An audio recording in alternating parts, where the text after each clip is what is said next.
أعوذ بالله من الشيطان الرجيم. بسم الله الرحمن الرحيم. ألف لام را تلك آيات الكتاب الحكيم. أكان للناس عجبا أن أوحينا إلى رجل منهم أن أنذر الناس وبشر الذين آمنوا أن لهم قدم صدق عند ربهم. قال الكافرون إن هذا لساحر مبين. إن ربكم الله الذي خلق السماوات والأرض في 6 أيام ثم استوى على العرش يدبر الأمر ما من شفيع إلا من بعد إذنه. ذلكم الله ربكم فاعبدوه أفلا تذكرون. ذلكم الله ربكم فاعبدوه أفلا تذكرون. إليه مرجعكم جميعا وعد الله حقا. إنه يبدأ الخلق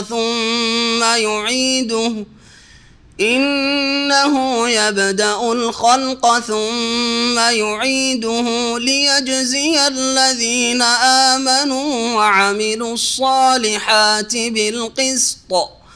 والذين كفروا لهم شراب من حميم وعذاب أليم بما كانوا يكفرون. هو الذي جعل الشمس ضياء والقمر نورا وقدره منازل لتعلموا عدد السنين والحساب. ما خلق الله ذلك إلا بالحق يفصل الآيات لقوم يعلمون. إن في اختلاف الليل والنهار وما خلق الله في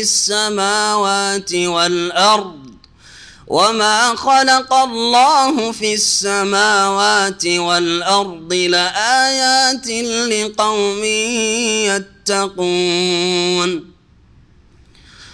إن الذين لا يرجون لقاءنا ورضوا بالحياة الدنيا واطمأنوا بها والذين هم عن آياتنا غافلون أولئك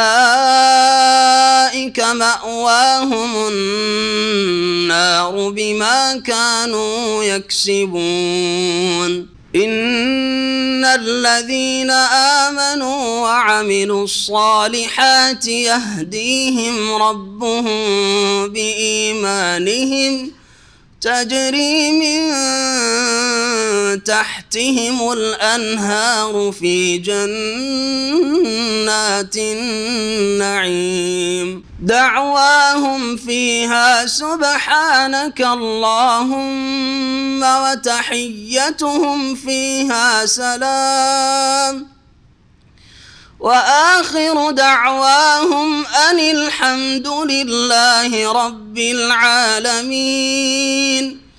ولو يعجل الله للناس الشر استعجالهم بالخير لقضي إليهم أجلهم فنذر الذين لا يرجون لقاءنا في طغيانهم يعمهون وإذا مس الإنسان الضر دعانا لجنبه أو قاعدا أو قائما فلما كشفنا عنه ضره مر كأن لم يدعنا إلى ضر مسه كذلك زين للمسرفين ما كانوا يعملون ولقد أهلكنا القرون من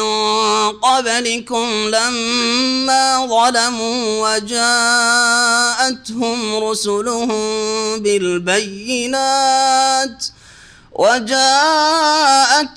رسلهم بالبينات وما كانوا ليؤمنوا كذلك نجزي القوم المجرمين ثم جعلناكم خلائف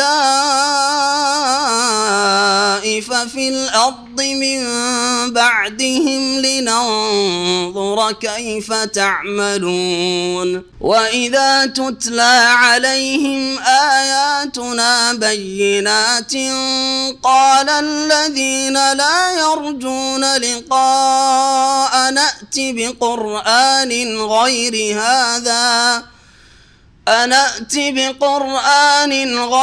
هذا أو بدله قل ما يكون لي أن أبدله من تلقاء نفسي إن أتبع إلا ما يوحى إلي إني أخاف إن عصيت ربي عذاب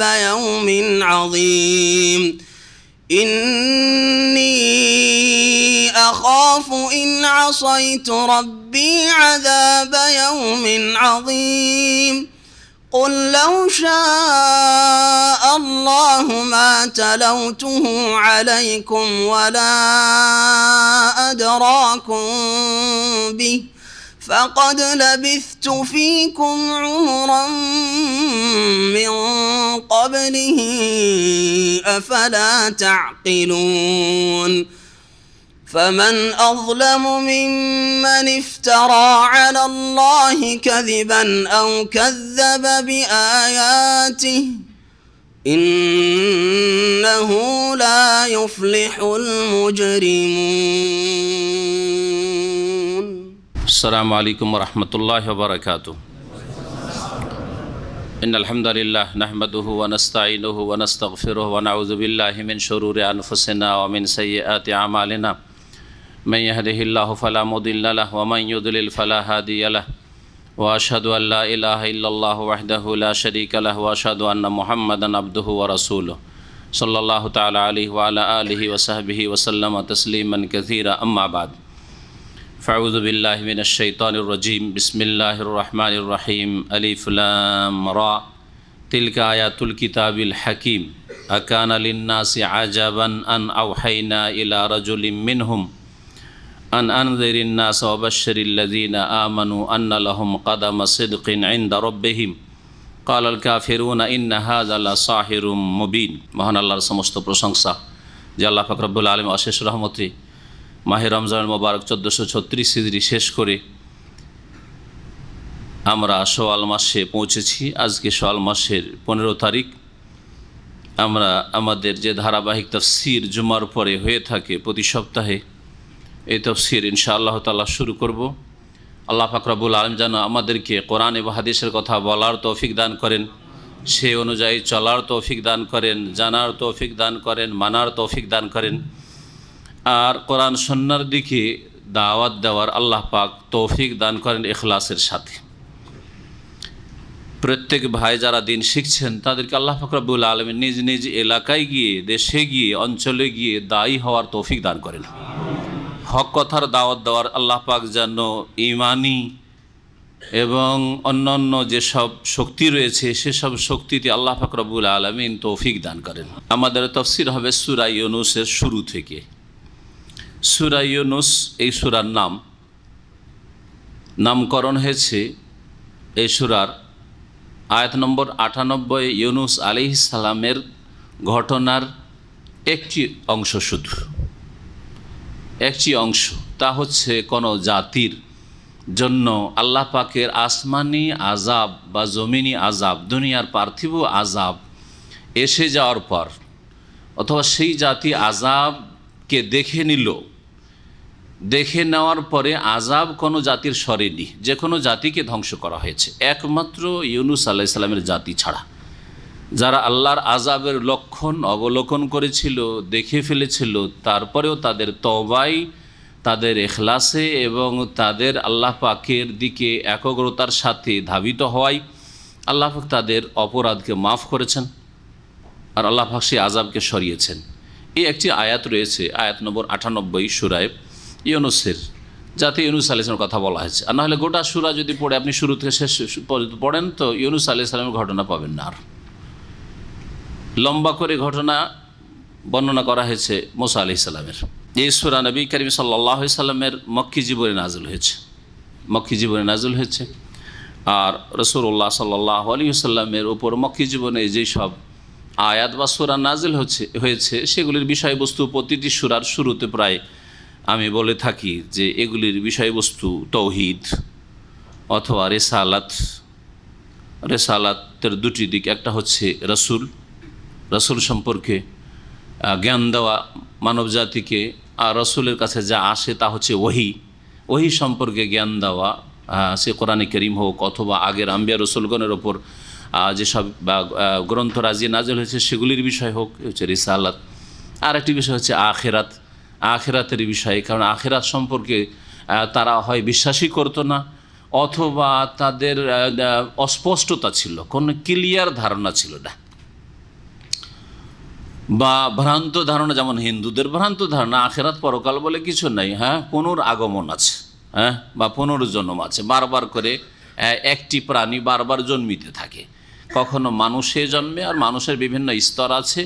আর সৎ লোক হলে সে যে সমাজের যারা দলিত, ওদের ধরেন যারা ডোম চামার মেথর, তারাও ব্রাহ্মণ হয়ে জন্মিতে পারে, মুখার্জি চ্যাটার্জি ব্যানার্জি হয়ে জন্মিতে পারে। আর মুখার্জি চ্যাটার্জি ব্যানার্জিও যদি অসৎ হয় তাহলে তাদের সে ডোম চামার দলিত হয়ে জন্মিবে আগামী জন্মে, অথবা অন্য কোনো পশু হয়ে, হনুমান বানর কুকুর শৃগাল হয়ে জন্মিবে। এইসব ভ্রান্ত বিশ্বাস হিন্দু ধর্মের। দ্বীনে ইসলাম একমাত্র দিন, আল্লাহ পাকে নাজিলকৃত দিন, কারণ সেটি আল্লাহর পক্ষ থেকে মানুষের তৈরি করা নয়, আল্লাহর তরফ থেকে নাজিল হয়েছে সমস্ত মানুষের সার্বিক কল্যাণের জন্য, যার ফলে এতে আখিরাত, মানুষের মওতের পরের জীবন সম্পর্কে বিষয়গুলি একেবারে ক্লিয়ার, স্পষ্ট। এবং যে বিষয়গুলি আখিরাত সম্পর্কে বলা হয়েছে সবগুলি যুক্তিসঙ্গত, সবগুলির পেছনে হিকমত রয়েছে, আল্লাহ পাকের হিকমতে বালেগা রয়েছে। সেখানে স্পষ্ট দেখতে পাবে যে কে অপরাধী আর অপরাধীর শাস্তি হলো, কে ভালো কাজ করে গেছে দুনিয়ায় সে ভালো ফলাফল পেল, ঠিক না? আখিরাতে এটা স্পষ্ট হবে। কিন্তু হিন্দুদের এই ভ্রান্ত আকিদা, ভ্রান্ত বিশ্বাস যদি আপনি ধরে নেন, তাতে কোনো সময় স্পষ্ট এইভাবে চলতেই থাকবে। কেউ কারো সম্পর্কে জানে এই লোকটা আমার দাদার উপরে জুলুম করেছিল, বাপের উপরে জুলুম করেছিল, আমার বাপকে খুন করেছিল, অথবা জাতির বড় জালেম ছিল সেই জন্য সে চণ্ডাল হয়ে জন্মেছে, সে গরু ছাগল হয়ে জন্মেছে, সে কুকুর শৃগাল হয়ে জন্মেছে, শুকুর হয়ে জন্মেছে। কিছু তো বুঝতে পারছি না যে শুকুরটা কোনো যুগে কোনো মানুষ ছিল, ব্রাহ্মণ ছিল না কি ছিল। তাহলে বোঝা যাচ্ছে না যে কোথায় আল্লাহ পাকের সুবিচার হচ্ছে আর না হচ্ছে স্রষ্টার। কিন্তু দ্বীনে ইসলামে আল্লাহ পাকের আদলে ইনসাফ হচ্ছে, সুবিচার হচ্ছে, এটা আখিরাতে স্পষ্ট হয়ে যাবে। আখিরাত সম্পর্কে যদি এগুলি কথা বলতে যাই তো কথা অনেক লম্বা হয়ে যাবে। বলতে চাইছি যে আখিরাত সম্পর্কে কোনো জাতির, মুসলিম ছাড়া বা আম্বিয়া রসুলগণের অনুসারী, খালেস অনুসারী ছাড়া, ইহুদি নাসারা খালেস অনুসারী নাই, বিকৃত ধর্ম তারা নিজের মন গড়া, তাতে অনেক কিছু মিশিয়ে দিয়ে আসল তাদের যে আম্বিয়া রসুলগণের নিয়ে আসা ধর্ম ছিল তাকে বিকৃত অনেক দূরে চলে গেছে তাদের আদর্শ থেকে। আসল যে দিন আল্লাহ নাজল করে যে কোন নবী রসুলগণের, ওপর, সেসব দিনে এসব আকিদা বিশ্বাসগুলি একেবারে স্পষ্ট, কোনো অস্পষ্টতা নেই। তো এগুলি হচ্ছে মক্কি জীবনের সূরার বিষয়বস্তু, কারণ এগুলির সংশোধনের প্রয়োজন। আখিরাতের প্রতি বিশ্বাস হলে সততায় ফিরে আসবে, অসৎ কথা কাজ ছাড়বে, পাপ জুলুম অত্যাচার ছাড়বে, আল্লাহর প্রতি, আল্লাহর তৌহিদের প্রতি বিশ্বাসী হলে শিরক, মূর্তি পূজা, কবর পূজা, মাজার পূজা, মানুষ পূজা, সৃষ্টি পূজা ছাড়বে।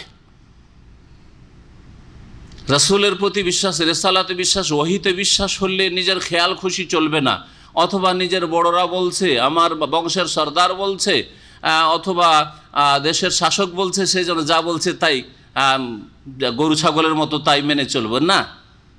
আল্লাহর নাজিলকৃত বিধান যা রাসূলের প্রতি নাজিল হয়েছে সেই অনুযায়ী জীবনযাপন করব। এগুলি হচ্ছে মৌলিক মানুষের সংশোধনের বিষয়, যেগুলির মাধ্যমে কাফির, অমুসলিম, অবিশ্বাসী যারা, তাদের সংশোধনের দিক প্রথমে। সুতরাং আল্লাহ পাক রব্বুল আলামিন যেখান থেকে শুরু করলে মানুষের আসল সংশোধন হয় সেখান থেকে শুরু করেছেন।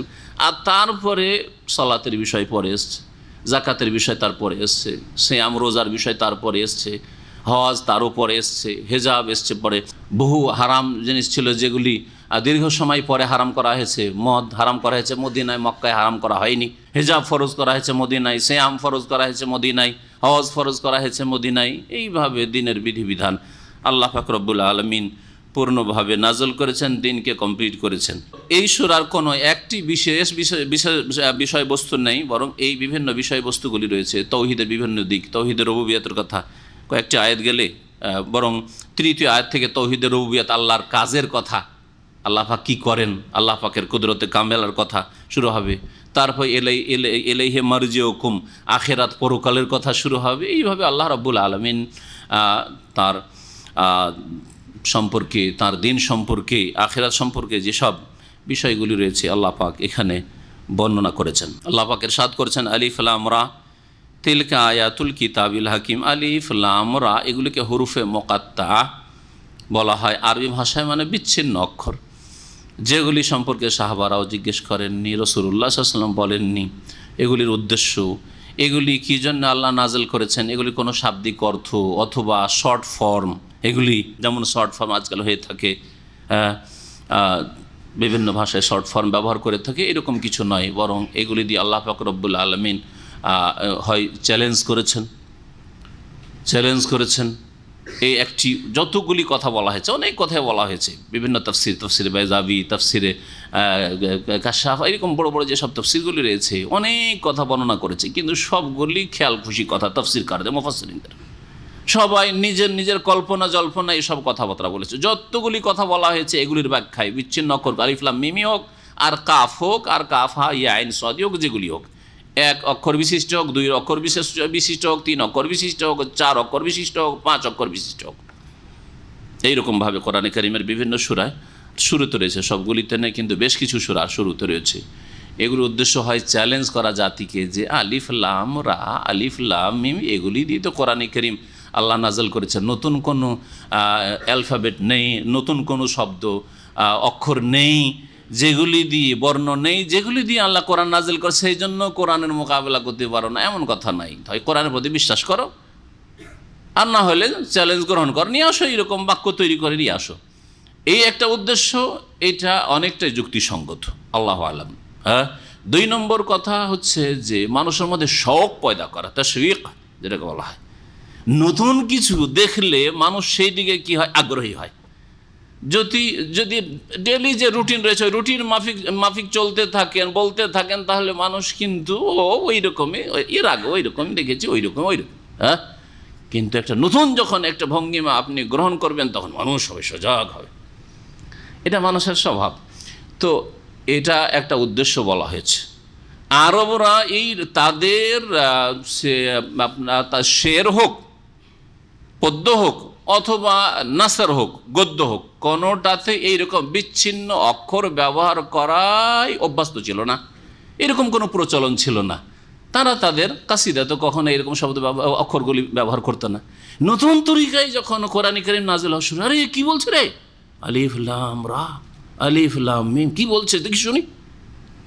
জি, কিছুদিন আগে আমি কিন্তু এগুলো বলতে গিয়ে বলেছি যে আজকাল যে এই পোস্টারগুলি দিচ্ছে, বিভিন্ন বিজ্ঞাপন, বিভিন্ন ব্যবসা বাণিজ্যের বিজ্ঞাপনগুলি দিচ্ছে কিনা, কিন্তু তাতে নতুনত্ব নিয়ে আসে, দেখতে বিশ্রী লাগছে, নোংরা লাগছে, একটা ছবি দিয়েছে কিন্তু তারপরে ওটা দিয়েছে, এখানে তাকাবেন মানে কী দিয়েছে রাজু, তাই না?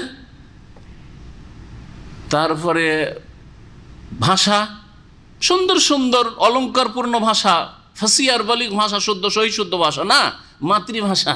হ্যাঁ, কীভাবে লিখেছে, তো ওইদিকে একটু আগ্রহটা বেশি হবে, কারণ একটা সিলেটি লোকের সিলেটি ভাষা যদি সহজ থাকে, সিলেটি ভাষা সবাই শুনবে। হ্যাঁ, নোয়াখালীর ভাষা যদি নোয়াখালী লোক ওই সবাই শুনবে, চিটাগাঙের ভাষা শুনবে, আজব লাগবে আপনাদেরকে যদি ওই শোনে, হ্যাঁ মনোযোগ দিয়ে শুনবেন। কেরালার ভাষা এখন যদি শোনে, কী বলতে শুরু করেছে রে, সবাই কিন্তু ঘুমাচ্ছিলেন, কিন্তু এখনই কেরালা ভাষা যদি শুরু হয়ে যায়, হড়মড় হড়মড় হড়মড় শুরু হয়ে যায়, তাহলে সবাই কিন্তু জেগে উঠবেন, ঠিক না?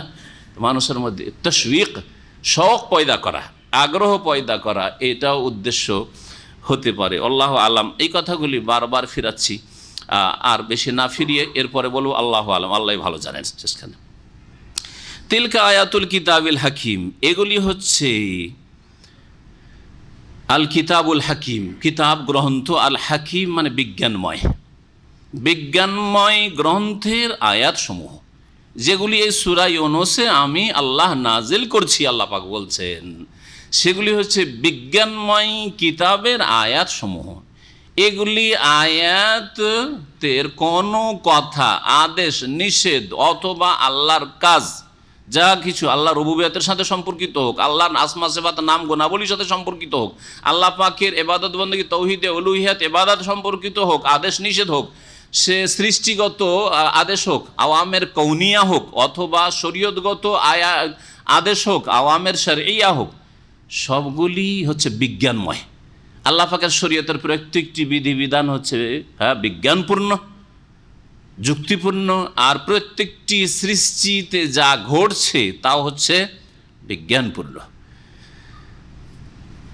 তিলকা আয়াতুল কিতাবিল হাকিম আকানা লিন্নাসি আজাবান, মানব জাতির জন্য কি আশ্চর্যের বিষয় হয়ে গেছে, কি আন আওহায়না ইলা রাজুলিম মিনহুম, যে তাদের মধ্য থেকে একজন পুরুষ লোকের কাছে আমি ওহী করেছি। এটা আশ্চর্যের বিষয় হয়ে গেল? এটা কোনো আশ্চর্যের বিষয় হয়ে গেল যে কেন তোমাদের মধ্যে থেকে একজন পুরুষকে আমি মনোনীত করলাম, মুহাম্মদ সাল্লাল্লাহু আলাইহি সাল্লামকে, আর তার কাছে ওহী করলাম? তাহলে রিসালাতের প্রতি ঈমানের দিকে আহ্বান করা হচ্ছে, ওহীর বিধানের দিকে, ঈমানের দিকে আহ্বান করা হচ্ছে। ইলা রাজুলিম মিনহুম, এই আয়াতগুলিতে এক একটি শব্দে আপনি গভীরভাবে চিন্তা করেন, রাজুল বলা হয়েছে, তার মানে বোঝা গেল যে আল্লাহ রাব্বুল আলামিন সবসময় পুরুষদের কাছে ওহী নাজিল করে, কোনো মহিলা নবী হয়নি। সুতরাং কেউ যদি বলে যে মারিয়াম নবিয়া ছিলেন, আসিয়া নবিয়া ছিলেন, এটি বাতিল আকীদা, ভুল কথা। আর একটি আকীদা শুনেন, বিদাতপন্থীরা, আমাদের ভারত বাংলাদেশের বিদাতপন্থীরা বলে নবী নূরের পয়দা, তারও খণ্ডন আছে। রাজুল পুরুষ মানুষ, নর আর নারী, পুরুষ আর নারী, হ্যাঁ সব আদম সন্তান কিনা, বানু আদম না, আদম সন্তান। আর ও আদম কিসের তৈরি? মিন তুরাব। ইন্না মাসালা ঈসা ইনদাল্লাহি কামাসালি আদম খালাকাহু মিন তুরাব। আল্লাহ বলছেন যে আদম আলাইহিস সালামকে আল্লাহ সৃষ্টি করেছেন মাটি থেকে। হ্যাঁ, আর আদমের ছেলে মেয়েদেরকে রাজুল আর ইমরা বলা হয়, হ্যাঁ পুরুষ অথবা নারী বলা হয়। তাহলে মুহাম্মদ সাল্লাল্লাহু আলাইহি সাল্লামকে আল্লাহ যখন রাজুল বলেছেন, তার মানে তিনি আদম সন্তান, আর আদম মাটি থেকে, সুতরাং মুহাম্মদ সাল্লাল্লাহু আলাইহি সাল্লাম হ্যাঁ বাপের সূত্রে, আদমের সূত্রে মাটির তৈরি, নূরের তৈরি নয়, বিদাতি কথা। বরং তার সাথে সাথে কেউ যদি বলে যে নূরুল্লাহর, আল্লাহর নূরের তৈরি, তাহলে আল্লাহর অংশীদার স্থাপন করলো নবীকে, হ্যাঁ আল্লাহর অংশ বানিয়ে দিল। রুহুল্লাহ, আল্লাহ রুহ, অথবা ইবনুল্লাহ, আল্লাহর পুত্র বলে খ্রিস্টান যদি মুশরিক হয়, তাহলে কোনো বিদাতি মুসলিম যদি নূরুল্লাহ, আল্লাহর নূরের অংশ বিশেষ যদি নবীকে বলে, তাহলে সে মুশরিক হবে না? এত অবিচার কেন যে খ্রিস্টান ওই অপরাধ করলে মুশরিক হয়ে যায়, আর মুসলিম করলে 7 খুন মাফ হয়ে যায়? কখনোই অবিচার করবেন না। তাদের মধ্য থেকে একজন পুরুষের কাছে আমি ওহী করেছি, এটা আশ্চর্যের বিষয়। আন আনজিরিন নাস, এই মর্মে ওহী করেছি। তাহলে নবীর কাজ কি ছিল, কি ওহী করেছেন, ওহীর মৌলিক বিষয় কি ছিল? বলছেন আন, এ কথা এই মর্মে আনজারিন নাস, যে মানব জাতিকে সতর্ক সাবধান করো, যেই পথে আছে সতর্ক সাবধান করে দাও, থামো, স্টপ, থামো, এই পথে আর চলিও না, শিরকের পথে, কুফরির পথে, পাপের পথে, অন্যায়ের পথে, হ্যাঁ, কুপ্রবৃত্তির পূজার পথে, খেয়াল খুশি যেদিকে ইচ্ছা সেদিকে চলছে, যেমন পূজা তেমন, যেমন উপাসনা তেমন, মন হইলি হইল, এইরকম চলবে না। আল্লাহর ইচ্ছা অনুযায়ী ইবাদত করতে হবে, আল্লাহ যেইভাবে বলেছেন সেভাবে চলতে হবে। আর আল্লাহ বলেছেন নবী রসুলগণের মাধ্যমে, রসুলকে পাঠিয়েছেন, আনজারিন নাস, মানুষকে সতর্ক করো যে এইভাবেই চলতে থাকলে সাবধান, সাবধান, জাহান্নাম সামনে রয়েছে অবস্থায় মারা গেলে। তাহলে যারা কাফের অবাধ্য তাদেরকে সতর্ক সাবধান এনজার করতে বলা হয়েছে, ওয়াবাশশিরিল্লাযিনা আমানু। দেখেন এই আয়াতে এনজার আর তাবশির দুটো বলা হয়েছে। আনজের, এনজার থেকে সতর্ক সাবধান করা। সাবধান কাকে করে? যারা অপরাধ, এই সাবধান তুই, তার মানে অপরাধে কোনো দিকে গিয়েছো তুমি, সাবধান। এই কাফের মুশরিক সাবধান, এই বেনামাজি সাবধান, এই পাপিষ্ঠ সাবধান, সাবধান। এটা লোক আল্লাহ ভীরু, মুত্তাকি, তৌহিদ প্রতিষ্ঠাকারী, কোরআন সুন্নাহর অনুসারী, সাবধান। ওই কি দোষ করলাম? সাবধান, ঠিক না? তা আল্লাহ বলছেন না, ওদেরকে সাবধান না, ওদেরকে ওয়াবাশশিরিল্লাযিনা আমানু, আর সুসংবাদ দিয়ে দাও হে নবী ওই সব লোকদেরকে যারা ঈমান নিয়ে এসেছে, বিশ্বাসী হয়েছে। নবী করিম সাল্লাল্লাহু আলাইহি ওয়াসাল্লাম মুবাশশিরও ছিলেন আর মুনজিরও ছিলেন, বাশীরও ছিলেন আর নাযীরও ছিলেন, সুসংবাদদাতা এবং সতর্ককারী। কি সুসংবাদ মুমিনদের জন্য! আর শুধু ঈমান নয়, ঈমানের সাথে আল্লাহ পাক রব্বুল আলামিন অধিকাংশ আয়াতগুলিতে কি বলেছেন? ওয়া আমিলুস সালিহাত বলেছেন, বলেছেন না বলেন নাই? ইল্লা মান আমানা ওয়া আমিলা আমালান সালিহান, ঈমানের সাথে নেক আমলের কথা বলেছেন। আর যেখানে বলেননি, যেমন এই আয়াতে শুধু ঈমানের কথা বলা হয়েছে, তার মানে এই যে শুধু ঈমানের দাবি করে জাতিতে মুসলিম হলে জান্নাত পেয়ে যাবে আর সুসংবাদ পেয়ে যাবে, না। যখন শুধু ঈমান বলা হয়েছে তাতে ঈমান দাখিল আছে, তার অন্তর্ভুক্ত হচ্ছে ঈমান, আমল, তার ঈমানের অন্তর্ভুক্ত হচ্ছে আমল। আর এটা হচ্ছে আহলে সুন্নাত ওয়াল জামাতের আকীদা। যখন একজনকে মুমিন বলবেন, যে মুমিন, তার মানে মুমিন মানে শুধু অন্তরে বিশ্বাস রাখে নাই, অন্তরে বিশ্বাস আছে আর জবানেও কলেমার স্বীকৃতি দেয় আর কাজেও পরিণত করে, সে হচ্ছে মুমিন। মুমিন মানে না যে বিশ্বাসী শাব্দিক অর্থ, সুতরাং অন্তরে বিশ্বাস আছে, এরকম মেলা হিন্দুর বিশ্বাস আছে, মেলা ইহুদি নাসারার বিশ্বাস আছে যে ইসলামটাই ভালো দিন, তাহলে তারা মুসলিম হয়ে যাবে নাকি? কখনো না। এই জন্য আহলে সুন্নাত ওয়াল জামাতের নিকট ঈমান হচ্ছে তিনটি বিষয়ের সমষ্টির নাম। আল ইকরারু বিল লিসান, আত তাসদীকু বিল জিনান, অন্তর থেকে কি করা? বিশ্বাস করা। ওয়াল ইকরারু বিল লিসান, আর জবান দ্বারা অঙ্গীকার করা, স্বীকৃতি দান করা, শাহাদাত দেওয়া। আর ওয়াল আমালু বিল আরকান বা বিল জাওয়ারিহ, অঙ্গ প্রত্যঙ্গ দিয়ে কাজে পরিণত করা, আমল করা। তো যেখানে ঈমান বলা হয়েছে, আমলও তারও অন্তর্ভুক্ত রয়েছে। ওয়াবাশশিরিল্লাযিনা আমানু, মুমিনদেরকে সুসংবাদ দিয়ে দাও, এই মর্মে আমি নবীকে পাঠিয়েছি। আন্না লাহুম, কি সুসংবাদ দেবে? আন্না লাহুম কাদামা সিদকিন ইনদা রাব্বিহিম, যে তাদের জন্য তাদের প্রতিপালকের নিকট সুউচ্চ মর্যাদা রয়েছে। কাদাম শাব্দিক অর্থ, কাদাম মানে পা হয়, হ্যাঁ, কদম। আর সিদক মানে সত্যতা, কাযিব বা কিযব। কাযিব আর কিযব দুটাই ঠিক না, একটা ঠিক। কিন্তু কোরআনে কারীম আল্লাহ পাক ওয়াজাউ আলা কামিসি বিদামিন কাযিব, সূরা ইউসুফ বলেছেন। হাফেজ তো আয়াত থেকে দলিল পেশ করে দিল। তো আয়াতে যদি কাযিব থাকে, তার মানে কিযবটা কি গলত? আমি এটুকু জানতে চাইছি, গলত না দুটাই ঠিক? শুনে রাখেন ভালো করে। কাযিব আর কিযব দুটোই হচ্ছে ফাসিহ, মানে দুটোই শুদ্ধ ভাষা, তবে কাযিবটা হচ্ছে আফসাহ, অধিক শুদ্ধ। কাযিবটা হচ্ছে অধিক শুদ্ধ, শুদ্ধ ভাষা দুটোই, কিন্তু একটা অধিক শুদ্ধ। আন্না লাহুম কাদামা সিদকিন ইনদা রাব্বিহিম, তাদের জন্য সুউচ্চ মর্যাদা রয়েছে, এটা হচ্ছে ভাব অর্থ। কাদামা সিদক, সুউচ্চ মর্যাদা, সত্য থেকে নিয়ে গেলাম মর্যাদায়, কাদাম, আর মর্যাদা ওখানে তার কদম পৌঁছে, মানে সুউচ্চ মর্যাদায় অধিষ্ঠিত হবে। সুউচ্চ মর্যাদা আল্লাহ পাক রব্বুল আলামিনের কাছে রয়েছে। যেমন সূরা কামারের শেষ আয়াতগুলিতে আল্লাহ পাক বলেছেন, ইন্নাল মুত্তাকিনা ফি জান্নাতিন ওয়া নাহার, মুত্তাকিন আল্লাহ ভীরুরা কোথায় থাকবে? বহু জান্নাতে আর নহরে থাকবে। ফি মাকআদি সিদকিন, ওখানে আল্লাহ কি বলেছেন? এখানে কাদামা সিদকিন বলেছেন, ওখানে মাকআদা সিদকিন, ওখানে বলা হয়েছে সুউচ্চ মর্যাদা, ভাব অর্থ। মাকআদ মানে বসার সিট, এটা হচ্ছে মাকআদ, সিট। আপনার যে যে জায়গায় বসে আছেন এটা আপনার সিট। এটা আমার জায়গা, এটা আমার সিট, এটা হচ্ছে মাকাদ মানে সিট। আজকাল প্লেনে যদি মাকাদ বলা হচ্ছে, সিটকে মাকাদ বলা হচ্ছে না, বা বাসে যে কোনো ট্রেনে আরবিতে মাকাদ বলা হচ্ছে। ফি মাকাদে সিদকিন মানে সত্য, আর মাকাদ মানে বসার জায়গা, কিন্তু ভাব অর্থ হচ্ছে হ্যাঁ ফি মাকামিন আলিয়িন, সুউচ্চ স্থানে, সুউচ্চ মর্যাদায় আল্লাহ পাক রব্বুল আলামিন অধিষ্ঠিত করবেন আল্লাহ ভীরুদেরকে। ইনদা মালিকিন, এবং রব্বুল আলামিন যিনি একমাত্র মালিক তার নিকটই, আল্লাহ পাককে নিকটবর্তী হবে জান্নাতে। মুক্তাদের, যিনি সর্বশক্তিমান, সব কিছুর ওপর ক্ষমতাবান, তার নিকটবর্তী হবে এবং তাকে দেখবে, সেই দিন তার দর্শনে ধন্য হবে। শেখুল ইসলাম ইবনে তাইমিয়া রহমতুল্লাহ আলাইহির জীবনীতে লেখা হয়েছে যে তার ইন্তেকালের পূর্ব মুহূর্তে তার জেলে ইন্তেকাল হয়েছে। জেলে ইন্তেকাল, তো জেলে ইন্তেকালটা খারাপ জিনিস নয়। খারাপ হচ্ছে যে আপনি পাপী হয়ে যদি জেলে ইন্তেকাল করেন, অপরাধী যদি জেলে ইন্তেকাল করেন, আর যদি আলহামদুলিল্লাহ ভুল হইল তওবা করে নিয়েছেন, ইসলাহ করে নিয়েছেন, অথবা আলহামদুলিল্লাহ ভুল হয়নি, নির্দোষী কিন্তু জবরদস্তি আপনাকে জেলে ঠেলে দেওয়া হয়েছে, তাহলে এগুলি হচ্ছে সুন্নাতুল আম্বিয়া এবং সুন্নাতুল ওলামা।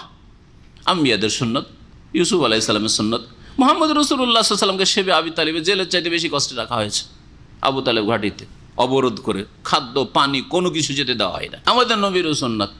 তারপরে ইমাম ইবনে তাইমিয়া রাহমাতুল্লাহ জেলে ইন্তেকাল হচ্ছে, তেলাওয়াত করছেন, কোরআন তেলাওয়াত করতে আসেন এই আয়াতে সূরা কমর, ইন্নাল মুত্তাকিনা ফি জান্নাতি ওয়ান নাহার ফি মাকাদি সিদকিন ইনদা মালিকিন মুক্তাদির, যেমন পড়া হয়েছে আল্লাহ পাকের কাছে রূহ চলে গেছে, ইন্তেকাল করেছেন তিনি রাহিমাহুল্লাহ তাআলা। ভাগ্যবান আল্লাহ পাক রব্বুল আলামিন যেন আমাদেরকে ভালো মওত দান করেন, ভালো অবস্থায় আল্লাহ পাক মওত দান করেন।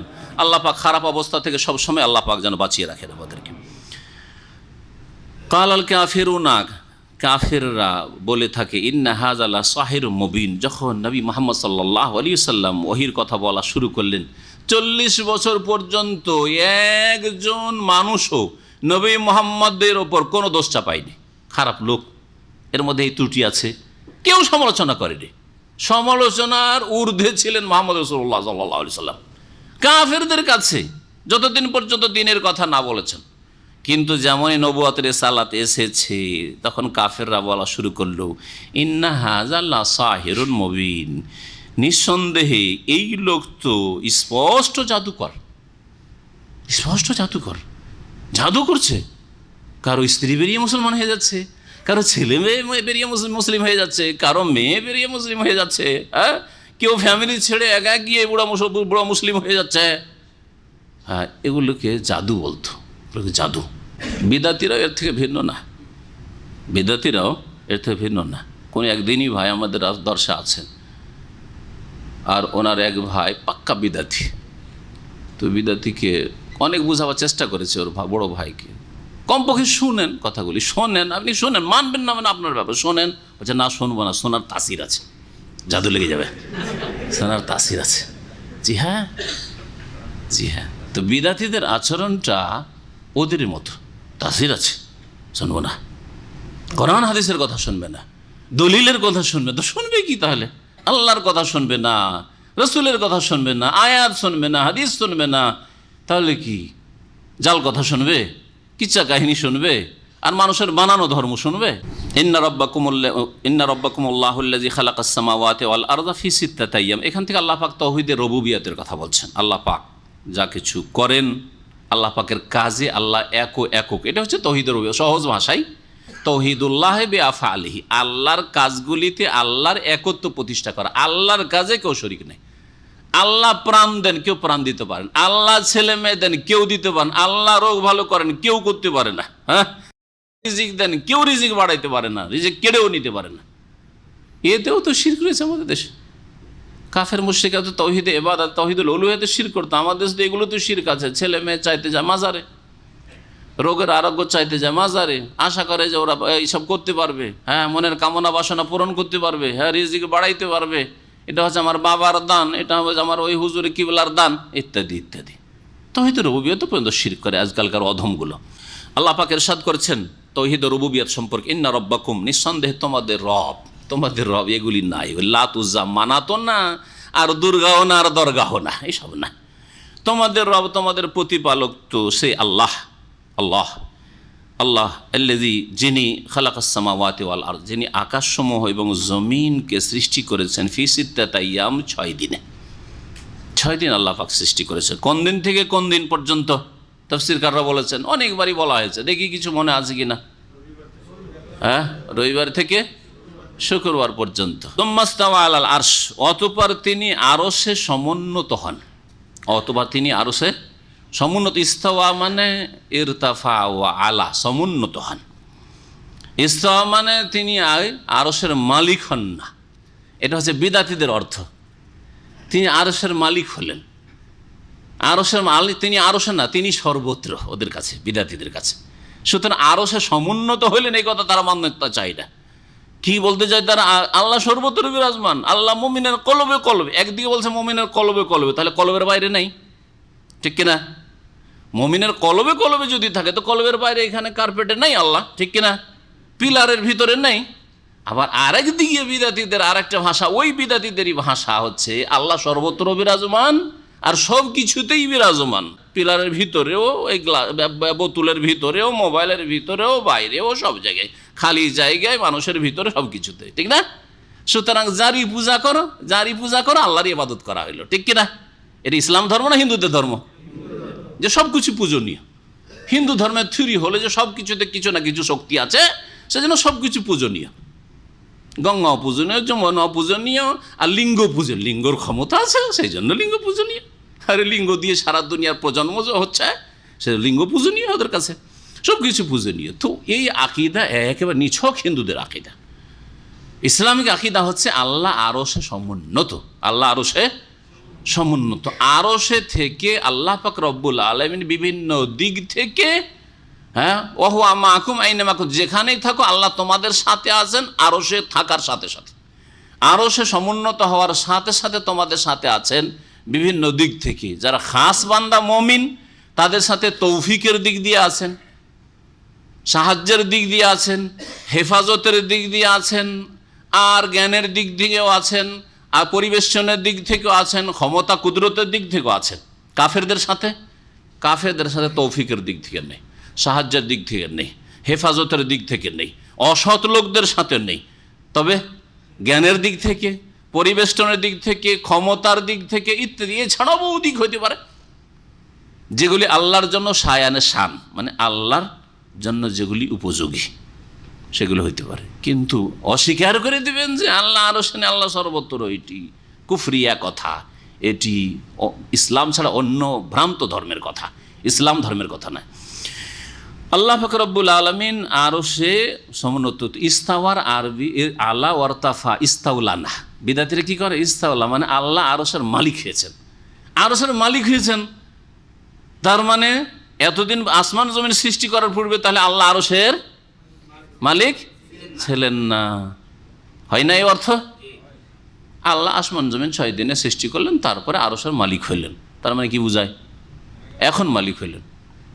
এটাও ইসলাম বিরোধী কথা, হ্যাঁ, আল্লাহ পাকের প্রতি ঈমান বিরোধী কথা, তৌহিদ বিরোধী কথা। সুতরাং সহি অর্থ ইস্তাওয়ার জান, আল্লাহ রব্বুল আলামিন আসমানের ওপর আরশে আজিমে সমুন্নত।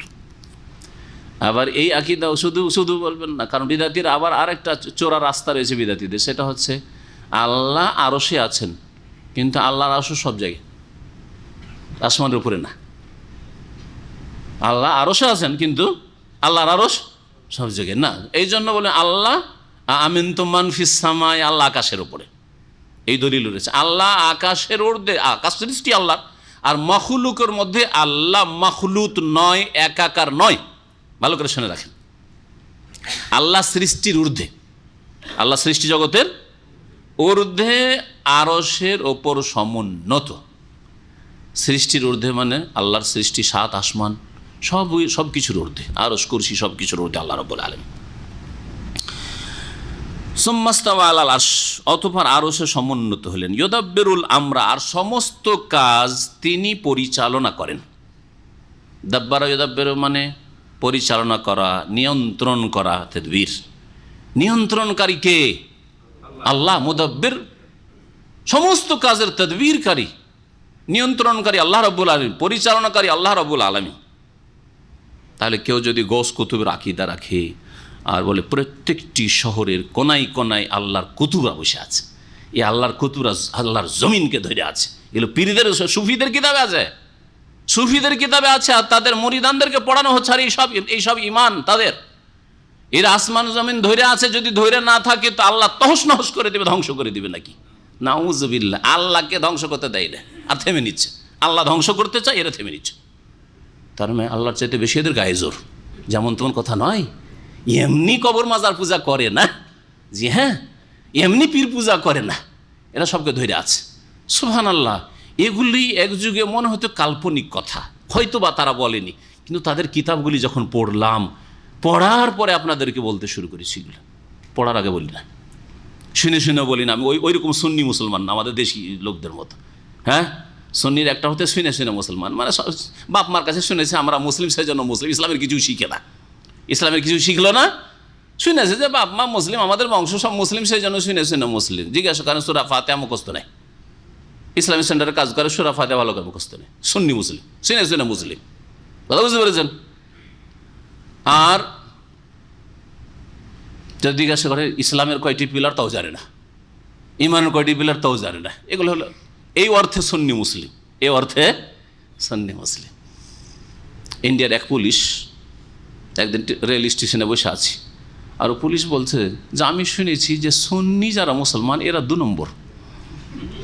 কেন? এরা सुने सुने ये भारत से सब सुना है कि ये इस्लाम है, अरब में इस्लाम आया है, सुन सुन के मुस्लिम हो गया है, सुने सुने मुस्लिम हो गए, सुन्नी मुसलमान। और शिया लोग ना 1 नंबर मुस्लिम है।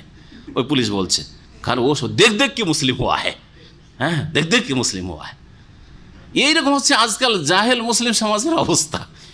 হ্যাঁ, হিন্দু একটা পুলিশ যে ধারণা রাখে মুসলিম জাতি সম্পর্কে, এইটা হচ্ছে বাস্তব অবস্থা আজকালকার মুসলমানদের। শিখবে না কিছু, আকীদাও জানে না, ইবাদতও জানে না, ইসলামের হালাল হারামও জানবে না, শিখবেও না, শুধু সৌদি আরব থেকে রিয়াল নিয়ে যাবে।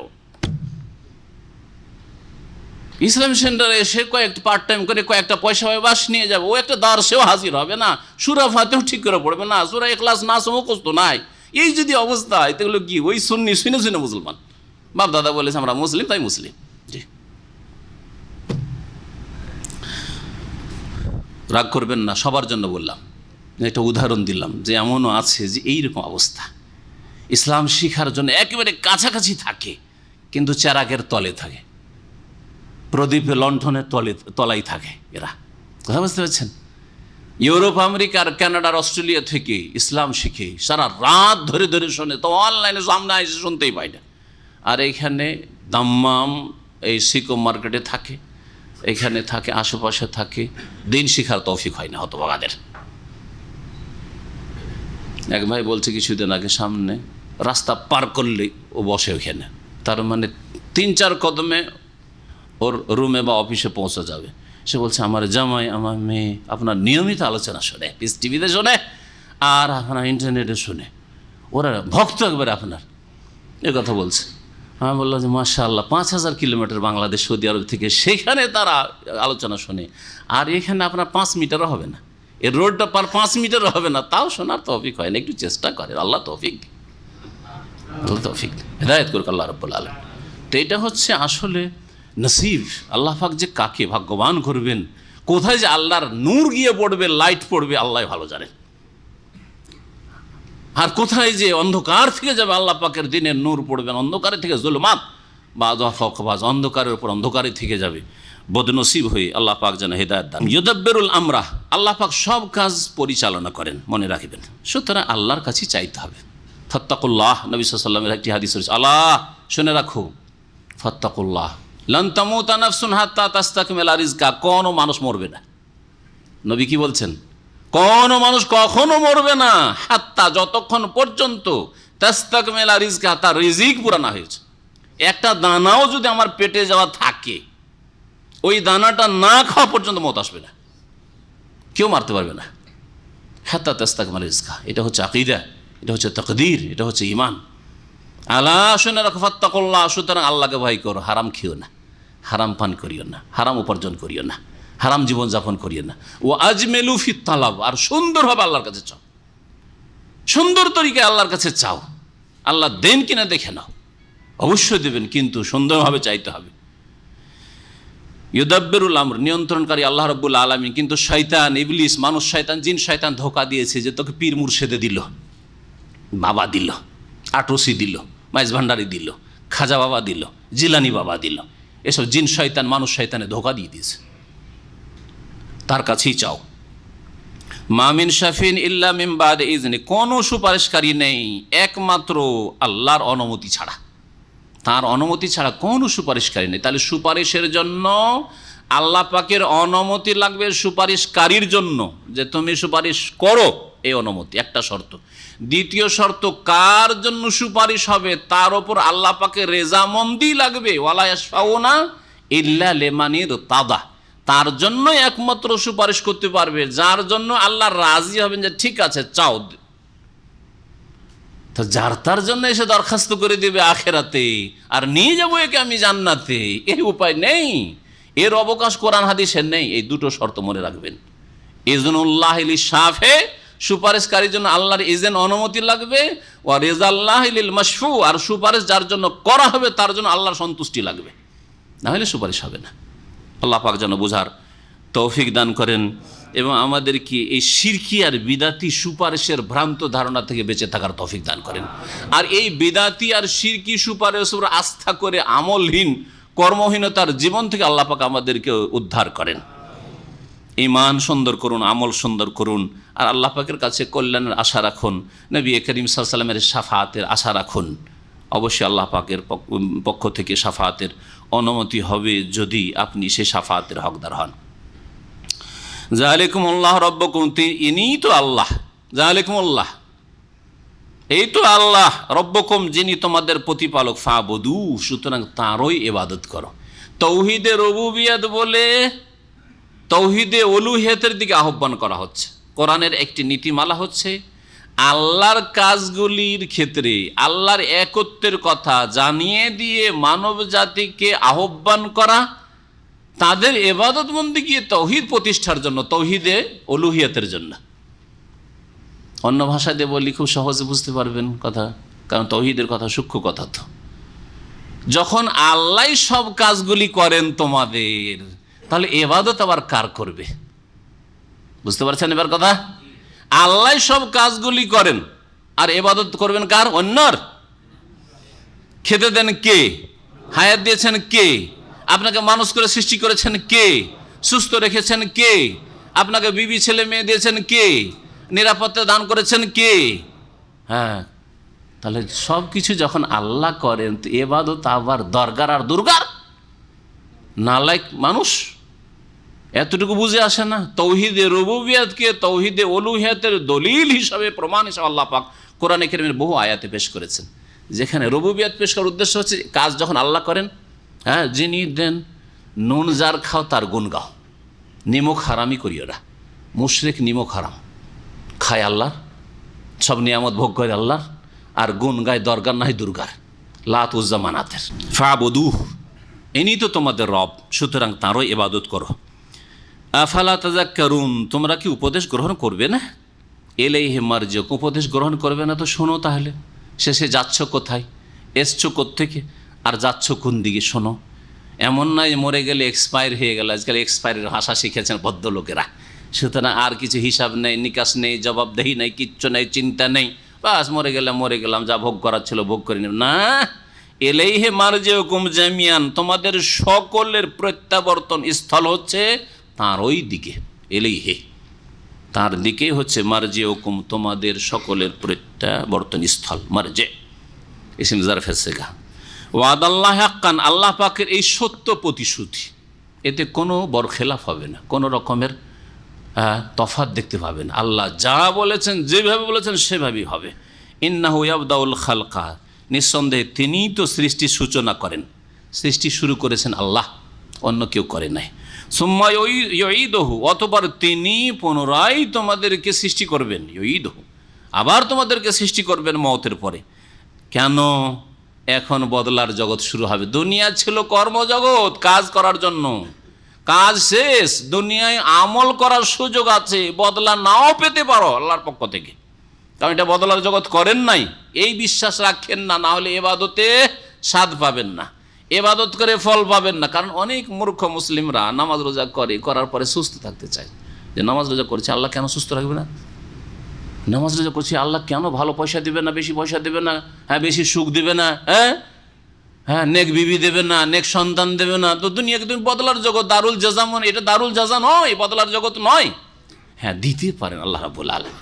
মুমিনকে দুনিয়াতেও হতবাঘা ছেড়ে দেন না, মুমিনকে দুনিয়াতেও একেবারে কিছু দেবেন এমন করেন না, কারণ মুমিনরাই আল্লাহর কাছে বেশি হক রাখে আল্লাহ পাকের নিয়ামতের, যেমন কোরআনে কারীম আল্লাহ পাক ঘোষণা করেছেন এই বিষয়ে। কিন্তু দুনিয়া কাফেরের জন্য আর মুমিনের জন্য, দুনিয়া সৎ লোকের জন্য আর অসৎ লোকের জন্য।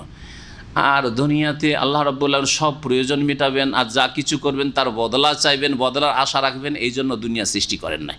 দুনিয়াতে কর্মের সুযোগ রয়েছে, বদলা নাও পেতে পারেন, আর আখিরাতে বদলা রয়েছে, কর্মের কোনো সুযোগ নেই।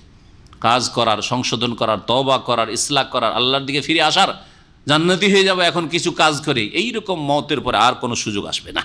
লিয়াজজিয়া, কেন আল্লাহ পাক রব্বুল আলামিন দুনিয়াতে প্রথম সৃষ্টি করেছেন, আবার পুনরুত্থান করবেন, লিয়াজজিয়াল্লাযিনা আমানু ওয়া আমিলুস সলিহাতি বিল কিসত, যাতে করে যারা ঈমানদার ছিল, মুমিন ছিল এবং যারা সৎকর্মশীল ছিল তাদেরকে প্রতিদান দেন আল্লাহ রব্বুল আলামিন বিল কিসত, ন্যায়সঙ্গত, সুবিচারের সাথে, ইনসাফের সাথে। আল্লাহ পাক তাদেরকে বদলা দেওয়ার জন্য আখিরাত সৃষ্টি করেছেন, কারণ এদের বদলাটাই হচ্ছে আসল বদলা, ভালো বদলা। আর কাফের মুশরিকদের ওদেরকে আল্লাহ বদলা দেবেন, কিন্তু তাদের যেহেতু শাস্তি, সেজন্য সেই শাস্তির কথা আল্লাহ পাক রব্বুল আলামিন আগে বলেন, তারপরে বলছেন ওয়াল্লাযিনা কাফারু, আর যারা কাফির, অস্বীকারী, সে পুরো অস্বীকার করুক, আংশিক অস্বীকার করুক, অথবা এমন আকীদা রাখুক যেটা ঈমান ভঙ্গকারী কুফরি কাজ, এমন আমল করুক, নামাজ ছাড়লো, ঈমান ভঙ্গ করলো, কুফরি করলো। ওয়াল্লাযিনা কাফারু, যারা কাফের হয়ে মারা যাবে, লাহুম শারাবুম মিন হামিম, উত্তপ্ত পানীয় রয়েছে তাদের জন্য। শরাব পানীয়, মিন হামিম, গরম পানিকে হামিম বলা হয়। তো গরম পানীয় তাদের রয়েছে। ও আযাবুন আলিম, আর বেদনাদায়ক, যন্ত্রণাদায়ক তাদের শাস্তি রয়েছে, বিমা কানু ইয়াকফুরুন, তাদের কুফরির কারণে। হুয়াল্লাযী জাআলা আশ-শামসা দিয়া, আল্লাহ পাকের আরও রুবুবিয়তের কথা উল্লেখ করছেন। আল্লাহ তো সেই সত্তা যিনি সূর্যকে করেছেন দিয়ান, তেজদীপ্ত। আল্লাহ রাব্বুল আলামিন সূর্য সম্পর্কে দিয়া বলেছেন, ওয়াল কামারা নূরা, আর চন্দ্রকে আল্লাহ পাক আলোকময় করেছেন। দিয়া আর নূরে পার্থক্য কি? ভাষার পার্থক্য আল্লাহ কেন করলেন? সূর্য দিয়েও আলো পায় না আলো?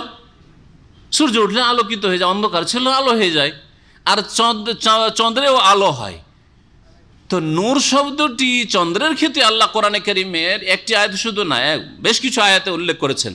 আর যখন সূর্যের কথা আল্লাহ উল্লেখ করেছেন তখন নূর বলেননি, সেখানে দিয়া বলেছেন। কি হিকমত রয়েছে? তাহলে দিয়া আর নূরে পার্থক্য কি? সূর্যের মধ্যে আলো দেওয়ারও ক্ষমতা রয়েছে আর তাপ দেওয়ারও ক্ষমতা রয়েছে। দিয়ার মধ্যে দুটো অর্থই রয়েছে দিয়াতে। আর নূর, তাতে আলো আছে কিন্তু তাপ নেই, সেজন্য আল্লাহ পাক নূর বলেছেন। তাহলে কোরআনে বিজ্ঞানের কথা আছে না নেই? আজকে বিজ্ঞান প্রমাণ করলো, হ্যাঁ, যে সূর্যের কাছে চন্দ্র আলো পাশে, চন্দ্রের নিজের কোনো আলো নেই। বলেন না বিজ্ঞান? আপনারা পড়েছেন। আজকে বলছে 1400 বছর আগে, যখন সায়েন্সের নামটা কেউ জানতো না, হিকমত, ফালসাফা, ফিলোসফি কেউ জানতো না, বিজ্ঞান নামটি কেউ জানতো না, তখন আল্লাহ কোরআনে কারীমে নাজিল করেছেন। আল্লাহ মাহফুজ আল্লাহ পাক লিখে রেখেছেন আল্লাহ রাব্বুল আলামিন এই কথা, যে সূর্যের মধ্যে এই দুটোই রয়েছে, চন্দ্রের মধ্যে এই রয়েছে। তো এগুলি হচ্ছে বিজ্ঞান। এগুলি প্রমাণ করে কোরআনের সত্যতা, যে কোরআন আল্লাহ পাকের বাণী, মানুষের রচিত নয়, মুহাম্মদ সাল্লাল্লাহু আলাইহি ওয়াসাল্লামের রচিত নয়। মুহাম্মদ সাল্লাল্লাহু আলাইহি ওয়াসাল্লামের রচিত যদি হতো, মুহাম্মদ সাল্লাল্লাহু আলাইহি ওয়াসাল্লাম তো অক্ষরেরও জ্ঞান রাখতেন না, তাহলে বিজ্ঞানের কোন জ্ঞান রাখতেন যে তিনি নিজের পক্ষ থেকে রচনা করে বলবেন? তাহলে বোঝা যাচ্ছে যে আসছে আল্লাহর তরফ থেকে। নবী শুধু বয়ান করে দিচ্ছেন, লিতুবাইয়িনা লিন-নাসি মা নুযিলা ইলাইহিম, যা নাজিল করা হচ্ছে তাদের জন্য তা তুমি বয়ান করে দিও, এটাই তোমার কাজ। তোমার কাজ বানানো না, নবী কোনো কিছু বানান নাই, বরং আল্লাহ পাক সতর্ক করেছেন তোমার কোনো কথা নিজের পক্ষ থেকে বলার অধিকার নেই। আল্লাহ পাক তারপর ইরশাদ করেছেন ওয়াকাদ্দারাহু মানাজিল, আর চন্দ্রের কক্ষগুলি সুনির্ধারিত করেছেন। ওয়াকাদ্দারাহু, আর চন্দ্রকে সুনির্ধারিত করেছেন মানাজিল, বেশ কিছু কক্ষে। মনজিলের বহুবচন মানাজিল, এটাও সায়েন্স। সায়েন্স মানাজিলুল কমার 28টি মনজিল আছে। প্রত্যেক দিন চাঁদের একটি কক্ষ আছে প্রত্যেক দিনের জন্য। চাঁদ যে উঠে 28 দিন এইভাবে 28টি মনজিল থেকে 28টি কক্ষ থেকে চাঁদ উঠে ডুবে। হ্যাঁ, আর তারপরে 2 দিন অথবা 1 দিন 29 হয় অথবা 30 হয় চাঁদের মাস। 2 দিন 1 দিন চোখের আড়ালে থাকে, হ্যাঁ, মানুষের নজরে আসে না। মানাজিল আল্লাহ পাক কোরআনে কারীমে উল্লেখ করেছেন। চাঁদ আল্লাহ কেন সৃষ্টি করলেন এর ফায়দায় উপকারিতা সম্পর্কে বলছেন লি তাআলাম আদাদাস সিনিন ওয়াল হিসাব, চন্দ্রের দ্বারা যাতে করে তোমরা জানতে পারো আদাদাস সিনিন, বছরগুলির সংখ্যা, ওয়াল হিসাব, এবং সময়ের হিসাব নিকাশ, কত সময় গেল, হ্যাঁ, কতটা সময় গেল, এগুলো জানতে পারো। সূর্যের মাধ্যমে জানছেন এখন সকালবেলা, দুপুরবেলা, বিকেলবেলা। যদি সূর্য না হয় তো বুঝতে পারতেন এখন সকাল না দুপুর না বিকাল। হ্যাঁ, অন্ধকার, সারাদিন অন্ধকার, ঘড়িও নেই। ঘড়ির জামানা না হইতো, আর যদি সূর্য দেখাই যায় না বুঝতে পারতেন। আমরা ছোটোকালে ঘড়ি যখন থাকতো না, গোটা গ্রামে একটা বাড়িতে 2টো বাড়িতে ঘড়ি, তো গোটা গ্রামের লোকেরা চলে আসতো। আমার আব্বার কাছে একটা ঘড়ি ছিল, সব চলে আসতো ইফতারের সময়। মেঘলা আকাশ, বর্ষাকালে রোজা রেখেছে ছোটোকালে, সবাই আসতো। সূর্য ডুবেছে, অন্ধকার হয়ে যাচ্ছে। না এখনো সূর্য ডুবেনি। অন্ধকার হয়ে গেল বলছেন সূর্য ডুবেনি, অন্ধকার হয়ে গেল সূর্য ডুবেনি। চিন্তা করছেন? তাহলে হিসাব নিকাশ জানতে পারছি যে কতটা সময়, ইফতারির সময় হচ্ছে না, সাহারির সময় শেষ হইল কি হইল না, হ্যাঁ, ইত্যাদি সবও জানছি সূর্যচন্দ্রের মাধ্যমে।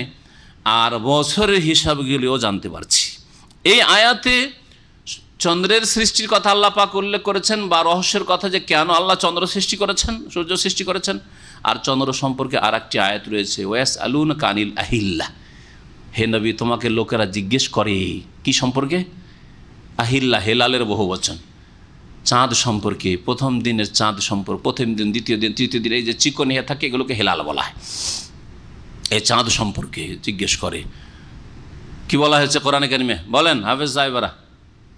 কুল হেয়া মাওয়াকিতু লিন্নাস, এই চাঁদ হচ্ছে মানুষের জন্য সময় নির্ধারণের উপায়। মিকাতের বহুবচন যে মাওয়াকিত, সময় নির্ধারণের উপায়। সময় নির্ধারণ করতে পারে চাঁদ দিয়ে, যে হ্যাঁ এত তারিখ, আজকে 15 সওয়াল, কি করে বলতে পারলাম? চাঁদ না হলে কিছু বলতে পারতাম না। ওয়াল হজ, এবং হজের মৌসুম কি করে জানবো? রমজান, এটা রমজান মাসই বা কি করে জানবো? হজের মৌসুম সামনে আসছে, এই সওয়াল শেষ হবে জিলকাদ। হ্যাঁ, জিলকাদ মাসে লোকের হাজি আসা শুরু হয়ে যাবে, আর জিলহজ মাসে হজ রয়েছে। ওয়াল হজ, আরও নামাজের টাইম টেবিল ইত্যাদি। তো আল্লাহ রাব্বুল আলামিন কোনো কিছুই অযথা সৃষ্টি করেন নাই। মা খালাকাল্লাহু যালিকা ইল্লা বিল হক, এই কথা আল্লাহ বলছেন। আল্লাহ এসবগুলি সৃষ্টি করেছেন একমাত্র সত্য সহকারে, বা আল্লাহ পাক এগুলিকে সৃষ্টি করেননি অযথা, ইল্লা বিল হক, ন্যায়সঙ্গতভাবে বিশেষ লক্ষ্য উদ্দেশ্যে আল্লাহ পাক সৃষ্টি করেছেন, অনর্থক সৃষ্টি করেননি। ইউফাসসিলুল আয়াতি লিকাওমি ইয়ালামুন, জ্ঞানী সম্প্রদায়ের জন্য আল্লাহ পাক রব্বুল আলামিন তার আয়াতগুলি বিশদভাবে বর্ণনা করেন। ইন্না ফি ইখতিলাফিল লাইলি ওয়ান নাহার, আল্লাহ পাকের আরও কুদরত বা আল্লাহ পাকের রুবুবিয়তের কথা বর্ণনা করেছেন। নিঃসন্দেহে রাতের এবং দিনের আবর্তন বিবর্তনে, ওমা খালাকাল্লাহু ফিস সামাওয়াতি ওয়াল আরজি, আকাশসমূহ এবং জমিনে আল্লাহ পাক যা কিছু সৃষ্টি করেছেন, আকাশে যা আল্লাহ সৃষ্টি করেছেন, কত কি আল্লাহ সৃষ্টি করেছেন, জমিনে আল্লাহ কত কি সৃষ্টি করেছেন, আর তারপরে জমিনের স্থলে আর জলে, হ্যাঁ, পানিতে আল্লাহ কত যে প্রাণী আর কত কি যে সৃষ্টি করেন। পানির ভিতরে স্থল প্রাণীর চাইতে জল প্রাণী অনেক বেশি রয়েছে, সায়েন্স বলছে। যা কিছু আল্লাহ সৃষ্টি করেছেন এগুলিতে কি রয়েছে? আল্লাহ আয়াত, বহু শিক্ষণীয় বিষয় রয়েছে, বহু নিদর্শন রয়েছে, নিদর্শন যা দিয়ে আল্লাহকে জানা যায়। আল্লাহ পাকের সৃষ্টিগত নিদর্শন আয়াতে কৌনিয়া, সৃষ্টিগত নিদর্শন দিয়ে আল্লাহ পাকের অস্তিত্ব সম্পর্কে, আল্লাহ পাকের একত্ব সম্পর্কে জ্ঞান অর্জন করা যায়, আল্লাহ পাকের কাজকর্ম সম্পর্কে জ্ঞান অর্জন করা যায়। আল্লাহ আছেন, এগুলি এমনিতে সৃষ্টি হয়ে যায়নি, প্রাকৃতিক, ন্যাচারাল।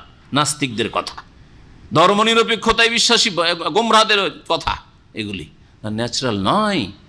হ্যাঁ, বরং আল্লাহ রাব্বুল আলামিন সব কিছুই করছেন। কুল্লা ইয়াউমিন হুয়া ফি শান, প্রত্যেক দিন আল্লাহ নিজ কাজে লেগে আছেন। আয়াত বহু শিক্ষার বিষয় রয়েছে। আর শরীয়তের আয়াত হচ্ছে কোরআনে কারীমের আয়াত অথবা রসুলের হাদিস, ইসলামের বিধিবিধান, এগুলি আয়াতে শারঈয়া। আয়াত দুই রকমের, এর আগে অনেকবারই বলেছি। কারা এগুলো থেকে উপকৃত হবে? ওই সম্প্রদায়ের জন্য, ইয়াত্তাকুন, যারা আল্লাহকে ভয় করে, যারা পাপ থেকে বাঁচতে চায়, গুনাহ থেকে বাঁচতে চায়, তাদের জন্য এগুলোতে শিক্ষার বিষয় রয়েছে। আর যারা বাঁচতে চায় না, আল্লাহ ভীরু নয়, আল্লাহর প্রতি বিশ্বাসী করতে চায় না, গুনাহ থেকে বাঁচতে চায় না, খেয়াল খুশি চলতে চায়, তাদের জন্য কিছুই নেই, ফায়দা নেই তাদের জন্য। ইন্নাল্লাযীনা লা ইয়ারজুনা লিকাআনা, আল্লাহ পাক ইরশাদ করছেন। এই আয়াত অত্যন্ত গুরুত্বপূর্ণ, সবগুলি গুরুত্বপূর্ণ, কিন্তু এই আয়াতটি মনে রাখবেন। এই আয়াতে 4টি জাহান্নামীদের গুণ বর্ণনা করেছে। জাহান্নামে কারা যাবে, কারা জাহান্নামে যাবে, জান্নাতে যেতে পারবেন না, 4টি তাদের গুণ বর্ণনা করেছেন। এই গুণগুলি, খারাপ দোষগুলি যদি থাকে তাহলে জাহান্নামে যেতে হবে। ইন্নাল্লাযীনা লা ইয়ারজুনা লিকা, নিঃসন্দেহে যারা আমার সাথে সাক্ষাতে আশাবাদী নয়, বিশ্বাসই করে না যে আল্লাহর সাথে কোনদিন সাক্ষাৎ হবে, বিশ্বাসই করে না যে আল্লাহ রাব্বুল আলামিনের কাছে হিসাব দিতে হবে, বিশ্বাসই করে আল্লাহর সামনে হাজিরা দিতে হবে, বিশ্বাসই করে আল্লাহ পাক ধরবেন, আল্লাহর পাকড়াও রয়েছে, বিশ্বাসই করে না। লা ইয়ারজুনা লিকান, আমার সাথে সাক্ষাৎকে বিশ্বাসই করে না। এক কাফেরের গুণ, জাহান্নামীর গুণ। দ্বিতীয় জাহান্নামীর গুণ, দোষ হচ্ছে ওয়ারাদু বিল হায়াতিদ দুনিয়া, আর পার্থিব জগৎ পেয়ে সন্তুষ্ট হয়ে গেছে, গদি পেয়ে সন্তুষ্ট হয়ে গেছে, পয়সা ধন পেয়ে, হ্যাঁ, ধনাঢ্য হয়ে সন্তুষ্ট হয়ে গেছে, ব্যবসা বাণিজ্য পেয়ে সন্তুষ্ট হয়ে গেছে, চাকরি পেয়ে সন্তুষ্ট হয়ে গেছে, সুস্থতা পেয়ে সন্তুষ্ট হয়ে গেছে, ভালো গাড়ি বাড়ি নারী পেয়ে সন্তুষ্ট হয়ে গেছে, ভালো নাগরিকত্ব, আমেরিকার ন্যাশনালিটি পেয়ে, নাগরিকত্ব পেয়ে অথবা গ্রিন কার্ড পেয়ে সন্তুষ্ট হয়ে গেছে, যথেষ্ট, যা মনের কামনা ছিল পেয়ে গেছি। ওয়ারাদু বিল হায়াতিদ দুনিয়া, দুনিয়া পেয়ে আনন্দে রয়েছে। 3 নম্বর দোষ হচ্ছে জাহান্নামীদের, জাহান্নামে যাওয়ার কারণ ওয়াতমান্নু বিহা, আর এই দুনিয়াবি জগৎ, পার্থিব জগতে সে নিশ্চিন্ত হয়ে গেছে, ইতমিনান, নাকে তেল দিয়ে ঘুমাচ্ছে, কোনো চিন্তা নেই, আল্লাহ কি করছি, কোথায় যাচ্ছি, কি হবে আমার, আমাকে কেমন চলা উচিত, আমাকে কারোর কাছে হিসাব দিতে হবে কি হবে না, এই পরোয়া নেই, আমি তো শাসক, আমি তো ধনাঢ্য, আমার হিসাব নেওয়ার আছে কে, আমি তো ক্ষমতাবান, এইরকম ধারণে বসে আছে। আমার কোনো ভয় ভীতি নেই, আমার কোনো চিন্তা নেই, আমার 7 পিঁড়ি পয়সা পয়সা খেতে পারবো, যত টাকা ইনকাম করেছি আমিও পয়সা খেতে পারবো, ইচ্ছা করলে আমার ছেলেমেয়েরা খেতে পারবে, ছেলেরাও খেতে পারবে, তাদের আরও কয়েক প্রজন্ম খেতে পারবে। ওয়াতমান্নু বিহা, দুনিয়া পেয়ে খুব সন্তুষ্ট হয়ে গেছে এবং তাতে নিশ্চিন্ত তেল দিয়ে ঘুমাচ্ছে। কয়টা গুণ হইল? 3টা হয়েছে। 4 নম্বর শুনো, ওয়াল্লাযীনা হুম আন আয়াতিনা গাফিলুন, আর যারা আমার নিদর্শনাবলী থেকে উদাসীন হয়ে রয়েছে, আল্লাহর সৃষ্টিগত যে নিদর্শন, আল্লাহকে চেনার জন্য, সেগুলিও দেখো কিছু চেনে না, সমুদ্রের সামনে দাঁড়িয়ে শুধু আমোদ ফুর্তি করে, কিন্তু আল্লাহর কুদরত বলে এইগুলি যে সৃষ্টি করেছেন সৃষ্টিকর্তা রব, তার কিছু হক আছে না, নিজের মাথা থেকে পা পর্যন্ত সবসময় দেখছে, কত যত্ন নিচ্ছে, কিন্তু কখনো চিন্তা করে না যে এটা দানকারীর কিছু হক আমার উপর রয়েছে। বাপ জন্মদাতার যদি এত হক থাকে, মা 10 মাস পেটে রেখে যদি এত বড় হক থাকে, তো যিনি আল্লাহ রব্বুর সব কিছু আমাকে দিয়েছেন তার কি হক রয়েছে, এ সম্পর্কে একেবারে উদাসীন, কোনো খবর নাই, তার বেখবর হয়ে রয়েছে। এই 4টি দোষ যদি থাকে তো জাহান্নামে নিশ্চিত যেতে হবে। দুনিয়া পেয়ে খুশি, আমোদ ফুর্তি, ওতে নিশ্চিন্ত, নাকে তেল দিয়ে ঘুমাচ্ছেন, পরকাল সম্পর্কে চিন্তাশীল না, বিশ্বাসীও তেমন না, আর আল্লাহ পাকের বিধিবিধান, কোরআন এবং হাদিসের জ্ঞান অর্জন করা, আমল করা থেকে উদাসীন, গাফিল হয়ে রয়েছেন, তাহলে জাহান্নামে যেতে হবে। শোনেন আল্লাহ কি বলছেন তারপর আয়াত, 8 নম্বর আয়াত, উলাইকা মাওয়াহুমুন নার, এরাই তো সেই লোকেরা যাদের বাসস্থান, ঠিকানা হচ্ছে জাহান্নাম, এদেরই বাসস্থান হচ্ছে জাহান্নাম, বিমা কানু ইয়াকসিবুন, তাদের কৃতকর্মের কারণে। কত গুরুত্বপূর্ণ আয়াত। দুনিয়াকে কামড়ে ধরে আছে অধিকাংশ মুসলিম, কিনা আজকাল কাফেরদের কথা বাদ দেন তো, বিশ্বাসী করে না, মুসলিম অধিকাংশ দুনিয়াকে কামড়ে ধরে আছে, রুকুন এলা দুনিয়া, দুনিয়ার দিকে ঝাঁপিয়ে পড়েছে। সুতরাং দেখেন, এই দোষগুলি যদি থাকে কখনো জান্নাত পাওয়া যাবে না। নামাজ রোজা করছেন, দেখা দেখি হয়তো, আদাত অভ্যাসে পড়ে সবাই করছে, সেজন্য করছি। কিছু নেই, কামল ভালো কাজ করতে হয়, গরিব দুঃখী ইত্যাদি দিতে হয়, দিচ্ছি, সবাই দায়ী দিচ্ছি। কিন্তু এই গুণগুলি যদি থাকে, এই গুণগুলি তো জাহান্নামে যাওয়ার গুণ, জাহান্নামে যেতে হবে। আল্লাহ পাক রব্বুল আলামিন আমাদের হেফাজত করেন। আমাদের আত্মার মহাসভা করার, আত্মার যে হিসাব নিকাশের আল্লাহ পাক যেন তৌফিক দান করেন। আমরা যেন নিজের হিসাব নিকাশ নিজেই কষি, নিজের হিসাব নিজে করে রাখেন। ইন্নাল্লাযীনা আমানু ওয়া আমিলুস সালিহাত, পক্ষান্তরে যারা ঈমান নিয়ে এসেছে এবং যারা সৎকর্মগুলি করেছে, সলিহাত, তাহলে অনেক নেক আমল করতে হবে। শুধু নামাজ দিয়ে জান্নাত, হ্যাঁ, শুধু রমজান দিয়ে জান্নাত না, ওয়া আমিলুস সালিহাত, নেক আমলগুলি করতে হবে। ইয়াহদিহিম রাব্বুহুম বিঈমানিহিম, তাদের ঈমানের কারণে আল্লাহ পাক তাদের প্রতিপালক তাদেরকে রাস্তা দেখাবেন, হেদায়েত দান করবেন, সঠিক রাস্তা দেখাবেন দুনিয়াতেও এবং জান্নাতের রাস্তা দেখাবেন। তাজরি মিন তাহতিহিল আনহার, তাদের নিম্ন দেশে নহর সমূহ প্রবাহিত হবে। ফি জান্নাতিন নাঈম, নিয়ামত ভরা জান্নাতে। দাওয়াহুম ফিহা, জান্নাতীরা যখন জান্নাতে চলে যাবে সেখানে তাদের স্লোগান কি হবে? দাওয়াহুম, তাদের ডাক, তাদের ধ্বনি। হ্যাঁ, দুনিয়াতে যেটাকে স্লোগান, আজকাল যারা আন্দোলনকারী তারা স্লোগান বলেন। হ্যাঁ, কেউ ইনকিলাব জিন্দাবাদ, কেউ নিজের দলের জিন্দাবাদ, কেউ আর কিছু বলছেন। জান্নাতীদের স্লোগান কি হবে শোনেন, সুবহানাকা ফিহা, সেই জান্নাতে তাদের স্লোগান হবে, তাদের আহ্বান হবে, সুবহানাকা, হে আল্লাহ তুমি পাক পবিত্র, তুমি সমস্ত ত্রুটি মুক্ত। আল্লাহুম্মা, হে আল্লাহ, ওয়া তাহিয়্যাতুহুম ফিহা সালাম, এবং জান্নাতে তাদের অভিবাদন হবে, একজন আরেকজনকে অভিনন্দন জানাবে, ওয়েলকাম করবে, স্বাগতম বলবে, কি বলে? সালাম বলে, আসসালামু আলাইকুম, আসসালামু আলাইকুম, সালাম সালাম। জি, আর তাদেরকেও সালাম বলবেন ফেরেশতারা, সালামুন আলাইকুম তিবতুম ফাদখুলুহা খালিদিন। আল্লাহ পাক সূরা জুমারে বলে, সালামুন আলাইকুম, তোমাদের জন্য শান্তি আর শান্তি, শান্তি আর শান্তি। তিবতুম, খুব খুশিতে থাকো, আনন্দে থাকো, খুব সুখে থাকো। ফাদখুলুহার, জান্নাতে প্রবেশ করো, খালিদিন, চিরকালের জন্য। আল্লাহ পাক তারপরে বলছেন, ওয়া আখিরু দাওয়াহুম, আর শেষ স্লোগান তাদের কি হবে, শেষ দোয়া কি হবে? শেষ দোয়াটা শুনেন, শেষ তাদের ধ্বনিটি কি হবে? আনিল হামদুলিল্লাহি রাব্বিল আলামিন। জান্নাতে চলে যাওয়ার পরে জান্নাতের কাঙ্ক্ষিত সব কিছু যখন পেয়ে যাবে, বলবে আলহামদুলিল্লাহি রাব্বিল আলামিন, আলহামদুলিল্লাহি রাব্বিল আলামিন। সমস্ত প্রশংসা সেই আল্লাহর জন্য, যিনি বিশ্বজাহানের প্রতিপালক। ওয়ালাউ ইউআজ্জিরুল্লাহু লিন-নাসি শাররা ইস্তিজালাহুম বিল খাইর। আল্লাহ পাক এখানে মানুষের বদ স্বভাব সম্পর্কে বলছেন যে মানুষ যেমন ভালো কল্যাণ পাওয়ার জন্য তাড়াহুড়া করে, সবাই চায় তাড়াতাড়ি যেন ধনী হয়ে যায়, তাড়াতাড়ি যেন সুস্থ হয়ে যায়, তাড়াতাড়ি যেন ভালো অবস্থায় পৌঁছে যায়, তাড়াতাড়ি যেন শিক্ষিত হয়ে যায়, তাড়াতাড়ি যেন বিয়ে হয়ে যায়, তাড়াতাড়ি যেন এই স্বার্থ হাসিল হয়ে যায়। সব কাজই কিন্তু ভালো কাজের ক্ষেত্রে তাড়া সবসময়। তো আল্লাহ রাব্বুল আলামিন মানুষের পাপের কারণে ওই রকম যদি তাড়া করতেন তাদের শাস্তি দিতে, তাহলে কি অবস্থাটা হইতো? কত পাপ করছি আমরা, কিন্তু আল্লাহ রাব্বুল আলামিন তো তাড়াহুড়া করেন না। বড়ই ধৈর্যশীল আল্লাহ রাব্বুল আলামিন, বড়ই সাবুর, বড়ই হালিম, হ্যাঁ, বড়ই সহনশীল আল্লাহ রাব্বুল আলামিন। ওয়ালাউ ইউআজ্জিরুল্লাহু লিন-নাসি শাররা, আল্লাহ পাক রব্বুল আলামিন যদি ত্বরান্বিত করতেন মানব জাতির জন্য অনিষ্টকে, তাদের অনিষ্টকে ত্বরান্বিত করতেন বা তাড়া করতেন অনিষ্টর ক্ষেত্রে, ইস্তেজালাহুম বিল খাইর। ইস্তেজালাহুম আসলে ছিল কা ইস্তেজালিহিম, যারা আরবি গ্রামার বুঝেন এটাকে বলা হয় যে নোসেবা বেনাজ ইল হাফেজ, হারফে জারকে টেনে নেওয়া হয়েছে আর এখানে জাওয়ার দিয়ে দেওয়া হয়েছে। যখন হারফে জারকে হজফ করে দেওয়া হয় কা ইস্তেজালিহিম, তখন ইস্তেজালাহুম হয়ে যায়, না হলে অর্থ ফিট হবে না।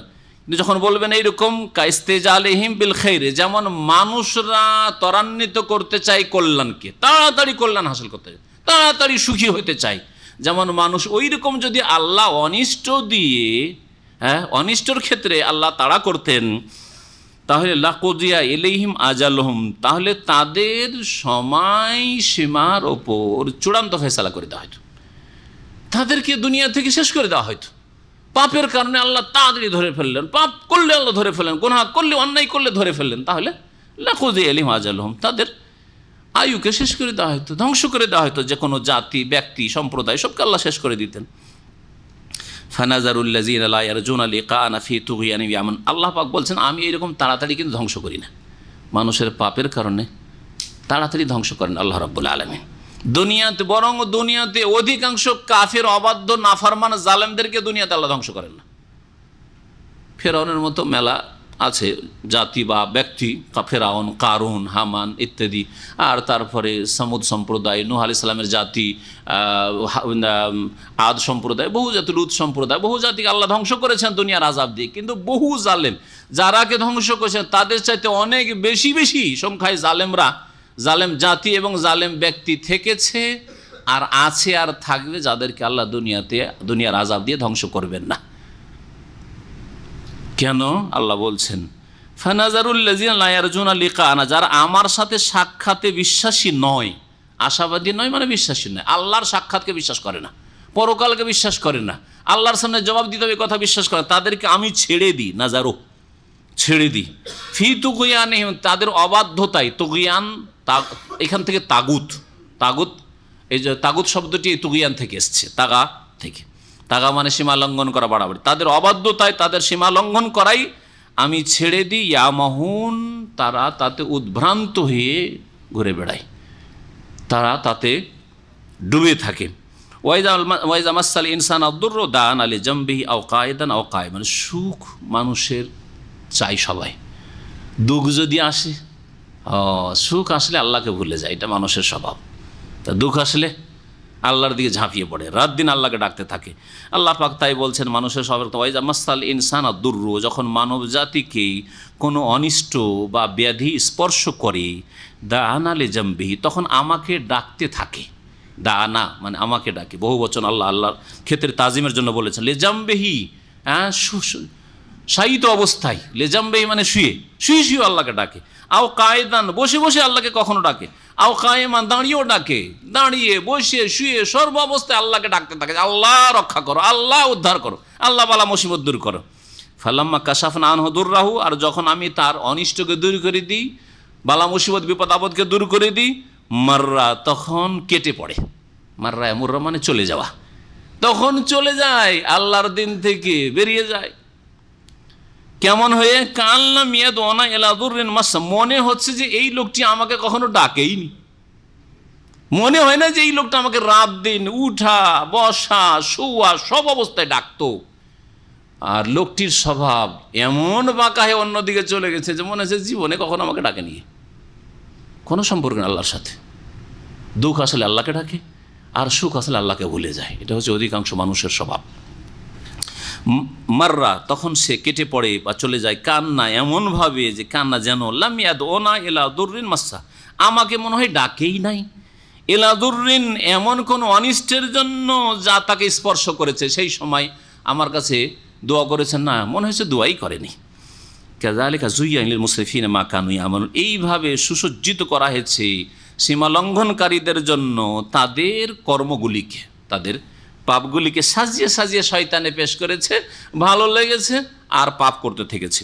ওয়ালাকাদ আহলাকনাল কুরুনা মিন ক্বাবলিকুম, আল্লাহ পাক বলেন নিঃসন্দেহে তোমাদের পূর্বে বহু জাতিকে ধ্বংস করেছি।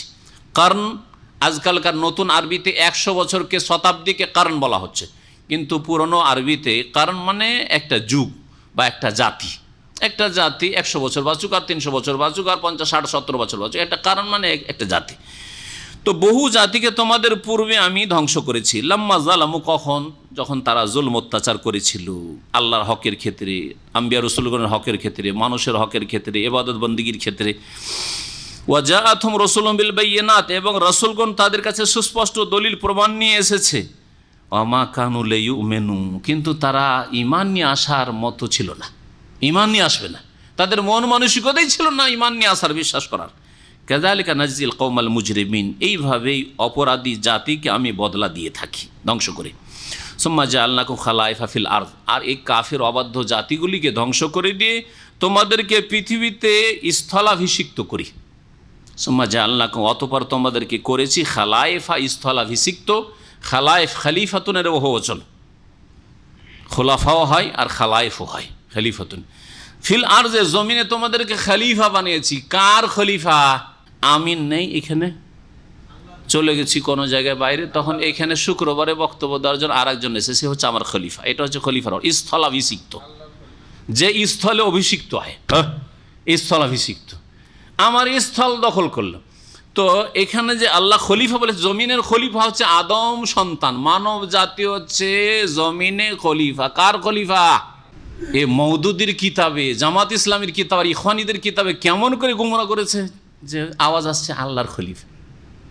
বুঝছেন না কেমনভাবে কুপ্রভাব পড়েছে মুসলিম সমাজের ওপর এই মওদুদির কিতাব আর ইখওয়ানীদের কিতাবের, সাইয়্যিদ কুতুব আর এই হাসানুল বান্নার কিতাবের। কথাগুলি ক্লিয়ার করে না বললে বুঝবেন না। একটি আয়াত দেখান যেখানে খলিফাতুল্লাহ বলা হয়েছে, আদমকে অথবা মানব সন্তানকে বলা হয়েছে আল্লাহর খলিফা। আল্লাহ তো গায়েবী না, আল্লাহ বলছে আমা কুন্না গায়েবিন, আমি তো গায়েবী নই, তো আল্লাহর খলিফা। খলিফা কার হয়? যে গায়েব থাকে তার খলিফা। আমি আছি, আবার আমার কিসের খলিফা? আমার কিসের খলিফা? আমি যখন নেই তখন আমার খলিফা। আল্লাহ সবসময় হাজির, তা আল্লাহর কিসের খলিফা? আল্লাহ হাইয়ুন লা ইয়ামুত, আল্লাহু লা ইলাহা ইল্লা হুয়াল হাইয়ুল কাইয়্যুম। ভালো করে বুঝেন আর মগজ সাফ করেন এই সব বিভ্রান্তি থেকে, গুমরাহি থেকে। আল্লাহর খলিফা মানুষ নয়, আগে যেই জাতি ধ্বংস হয়ে গেছে সেই জাতির খলিফা। বাদশাহ আব্দুল্লাহ রাহমাহুল্লাহ ইন্তেকাল করেছেন, খলিফা হয়েছেন, তার স্থলাভিষিক্ত খলিফা হয়েছেন বাদশাহ সালেমান হাফেজাহুল্লাহ। এটা হচ্ছে খলিফা। বোঝা গেছে খলিফা? রাসূলুল্লাহ সাল্লাল্লাহু আলাইহি ওয়াসাল্লাম ইন্তেকাল হয়েছে, তারপরে আবু বকর সিদ্দিক রাদিয়াল্লাহু তাআলা খলিফা হয়েছেন। কার খলিফা? কার খলিফা?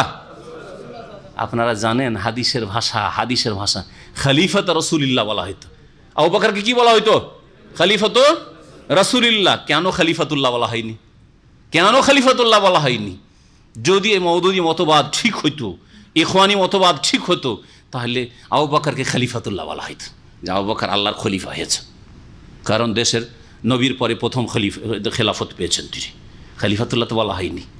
মগজকে সাফ করেন। সেই জন্য এসব কথা আমার দেশের আলেম ওলামা বলছে না, যার ফলে বলা ফরজে আছে। যদি কেউ না বলি আর আপনার এরকম গুমরাহ হয়ে চলে যান, বিভ্রান্তিতে থাকেন, তাহলে কাল কিয়ামতে সবগুলি আলেমকে আসামের কাঠগড়ে হাজির হইতে হবে। আল্লাহর খলিফা বানিয়ে দিয়ে বসে আছেন আদমকে, আর আদম সন্তান, এরা আল্লাহর খলিফা নয়।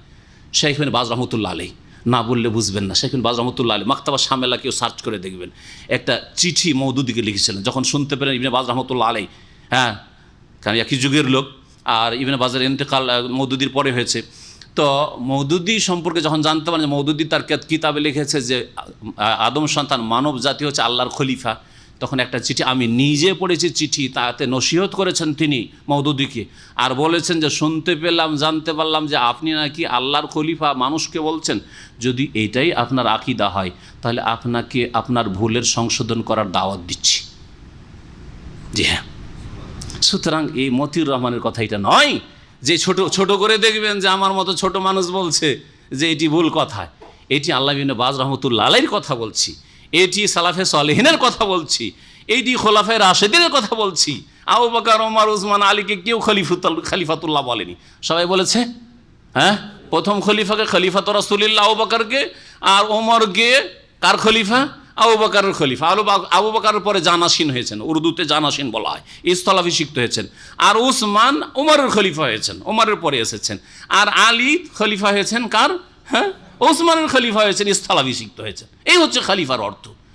আর মানুষ জমিনের খলিফা মানে আল্লাহর খলিফা, একটি আয়াত চাই। আমি তো ক্লিয়ার কথা বলছি, যারা বলবে আল্লাহর খলিফা একটি আয়াত চাই অথবা হাদিস। ইমাম আহমদ রহমতুল্লাহ আলাইহি যখন এই মোতাজেলা শাসক জালেমরা যখন জুলম অত্যাচার শুরু করলো, আর কোড়া লাগানো যখন শুরু করলো, চাবুক লাগানো শুরু করলো যে বলতে হবে আপনাকে যে কোরআন হচ্ছে মাখলুক, তখন তিনি বলেন ইতুনি বিআয়াতিন মিন কিতাবিল্লাহি আও হাদিসিন মিন রাসূলিল্লাহি সাল্লাল্লাহু আলাইহি ওয়াসাল্লাম।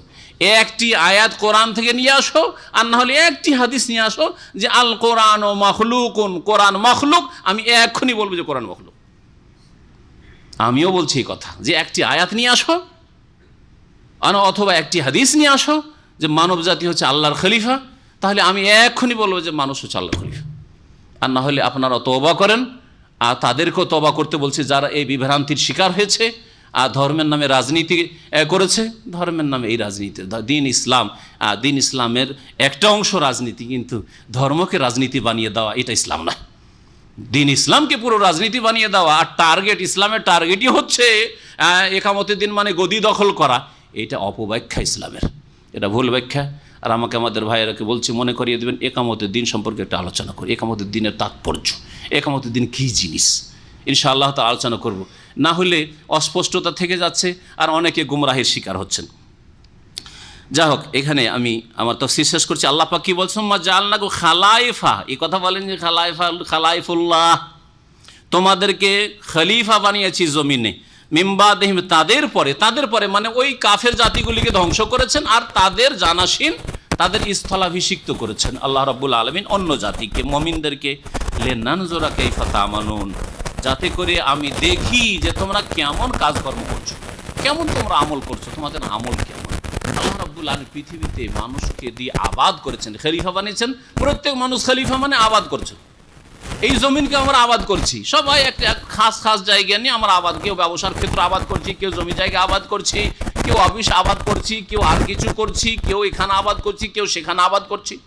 এই আবাদ আল্লাহ পাক করেছেন এই জমিনকে মানব জাতিকে দিয়ে দেখার জন্য, কাইফা তা'মালুন, কেমন আমল করে আল্লাহর কাছে আসছো, তোমাদের আমল ভালো হচ্ছে, নেক আমল হচ্ছে না বদ আমল হচ্ছে। আল্লাহ পাক রব্বুল আলামিন যেন হক কথা বুঝার তৌফিক দান করেন, হক কথা মানার তৌফিক দান করেন, হক কথা মানার ক্ষেত্রে অন্তরে যেন সংকীর্ণতা না দান করেন। আল্লাহ পাক রব্বুল অন্তরের বাঁকামি থেকে, বক্রতা থেকে বেঁচে থাকার যেন তৌফিক দান করেন। কারণ অন্তরে যখন মহব্বত ঢুকে যায়, কারো অতিভক্তি ঢুকে যায়, তার সম্পর্কে যদি ভুল ধরিয়ে দেওয়া হয়, মানতে মানুষকে কষ্ট লাগে। আল্লাহ পাক যেন এই কষ্টটা আমার আপনার অন্তর থেকে দূর করে দেন। ভুল আমারও হইতে পারে, ভুল অন্য কারো হইতে পারে, কিন্তু আকীদার যদি ভুল থাকে, মানহাজের ভুল থাকে, তো কোনো সমঝোতা নেই, অবশ্যই ভুলকে বলতে হবে। এটা রফেদানের ইখতিলাফ না যে রফেদান করব না, আমিন জোরে বলবো না আস্তে বলবো, এই সুন্নতের ইখতিলাফ নয়, এটা আকীদার বিষয়। মানুষ আল্লাহর খলিফা নয়, মানুষ হচ্ছে আগের যে জাতি ছিল তাদের খলিফা। আমার বাপের বাড়ি ছিল, আমার বাপ ইন্তেকাল করেছে, বাপের বাড়ির মালিক আমি, বাপের খলিফা আমি, এটা হচ্ছে খলিফা। দাদার খলিফা আমার আব্বা হয়েছিলেন, দাদা জমি জায়গায় পেয়েছেন, বাড়িটা পেয়েছেন, ভিটে মাটি পেয়েছেন, ওইটা খলিফা, এটা হচ্ছে খলিফার অর্থ। আল্লাহ পাক রব্বুল আলামিন যারা বুঝার তৌফিক দান করেন, সংশোধন করার তৌফিক দান করেন, আল্লাহ পাক রব্বুল আলামিন হিদায়াতের পথে রাখেন। রব্বানা ইগফির লানা ওয়া লিইখওয়ানিনা আল্লাযীনা সাবাকুনা বিল ঈমান ওয়া লা তাজআল ফী কুলুবিনা গিল্লাল লিল্লাযীনা আমানু রব্বানা ইন্নাকা রাউফুর রহিম।